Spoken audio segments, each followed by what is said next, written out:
এতিয়া আমাৰ পতাকা উত্তোলন কাৰ্যসূচী হৈ গ'ল আৰু শ্ৰদ্ধাঞ্জলি হৈ গ'ল। এতিয়া আমাৰ নামযজ্ঞ আছে, বৰদোৱালৈ গৈছে, বৰদোৱাৰ পৰা নিৰ্মালি আনিব, থাপনা স্থাপনলৈ নামযজ্ঞ হ'ব আৰু অহা কালিলৈ 9খন খোলাত ৰামায়ণ মহাভাৰতৰ আধাৰত 9খন ভাওনা হ'ব আৰু পৰহিলৈ 20 তাৰিখে আমাৰ কেলিগোপাল নাটক 9খন খোলাত অনুষ্ঠিত হ'ব। আহক ল'ৰা ছোৱালীকেইটা লৈ অলপ এই ভাওনা উপভোগ কৰক।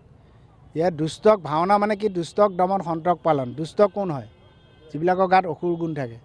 আপোনাৰ মোৰ চবৰে গাত অসুৰ গুণবিলাক আছে। এইবোৰ নাইকিয়া কৰিবৰ কাৰণে ইয়াত সৎসং পোৱা যায়।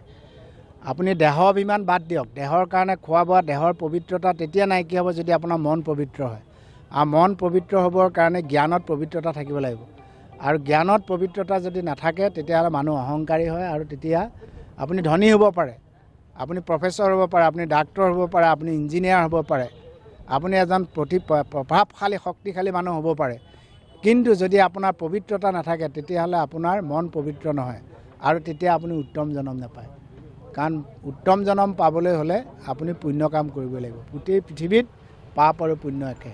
এতিয়া আহক ল'ৰা ছোৱালীকেইটালৈ এই দুদিন এটলিষ্ট আপোনালোকে অলপ ল'ৰা ছোৱালীকেইটা লৈ অলপ ভক্তিৰসত ডুব যাবলৈ আহক।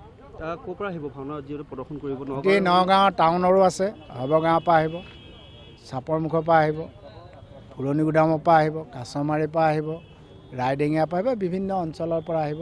9খন ভাওনা, ভোজগাঁৱৰ পৰাও আহিব, এনেকৈ বিভিন্ন জেগাৰ পৰা আহিব, আমাৰ লাওখোৱা ৰোডৰ পৰাও আহিব। চাৰিওফালৰ পৰা আহিব ৰাইজে, ইয়াত ভাওনা অনুষ্ঠিত কৰিব।